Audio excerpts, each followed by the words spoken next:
Hi అండి, welcome back to our channel అండి. ఇవాళ మనం ఈజీ అండ్ సింపుల్గా ఇంట్లోనే రెస్టారెంట్ స్టైల్లో చికెన్ 65 ప్రిపేర్ చేసుకున్నాం. చాలా సింపుల్ అండ్ చాలా ఈజీగా అండ్ చాలా టేస్టీగా కూడా ఉంటుంది.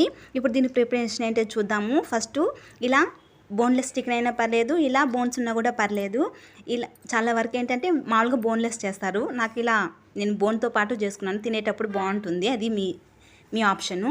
ఇలా చికెన్ తీసేసుకొని కొంచెం కార్న్ఫ్లోరు అలాగే మైదా వేసేసుకొని అలాగే అల్లం వెల్లుల్లి పేస్టు, కారము, ధనియా పౌడర్ వేసేసుకొని సాల్ట్ కూడా వేసేసుకొని వీటన్నిటిని కూడా బాగా మిక్స్ చేసుకోవాలి.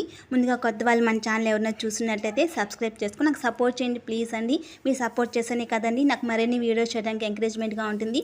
ప్లీజ్ అండి డూ సబ్స్క్రైబ్ మై ఛానల్ అండి. ఇవన్నీ వేసేసుకొని కొంచెం ఫుడ్ కలర్ వేసేసుకొని ఇవన్నీ కూడా బాగా ముక్కలకు పట్టేంతలాగా బాగా ఇలా ఒకసారి ఇలా బాగా మిక్స్ చేసుకోవాలి.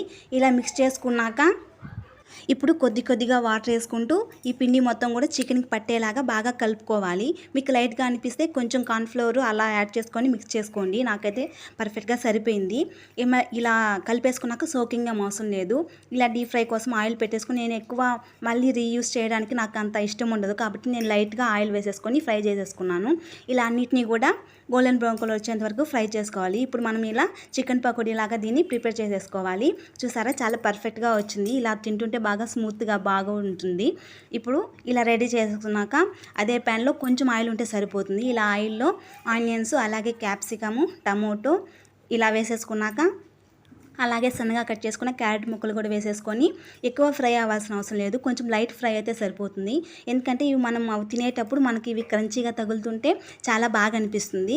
ఇలా ఫ్రై అయిపోయాక ఇందులో కొంచెం సోయా సాసు, మరి ఎక్కువ సోయా సాస్ వేస్తే ఏంటంటే కొంచెం చేదు కొంచెం సాల్టీగా అనిపిస్తుంది. కాబట్టి కొంచెం సోయా సాస్ వేసుకొని ఇలాగా మనం ఆల్రెడీ ఫ్రై చేసుకున్న చికెన్ కూడా వేసేసుకొని కాసేపు అలా ఫ్రై చేసుకోవాలి. ఇప్పుడు ఇందులో ఏంటంటే ధనియా పౌడర్ అలాగే కారము, మీకు కావాలంటే గరం మసాలా కూడా యాడ్ చేసుకోవచ్చు.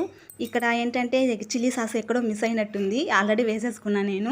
ఇలా మొత్తం కూడా వేసేసుకొని టాస్ చేసేసుకున్నాక ఫైనల్గా కొత్తిమీర వేసేసుకొని ఇలాగ తెల్ల నువ్వులు వేసుకొని ఇంకొకసారి టాస్ చేసుకొని వేడివేడిగా సర్వ్ చేసుకుంటే చాలా అమేజింగ్గా ఉంటుంది. మాకైతే నిన్నటి నుంచి వర్షాలు పడిపోతున్నాయి. ఈ క్లైమేట్కి ఇలా వేడివేడిగా తింటే చాలా బాగుంటుంది అసలు. ఒకసారి ట్రై చేసి ఎలా ఉందో నాకు కామెంట్ చేయండి.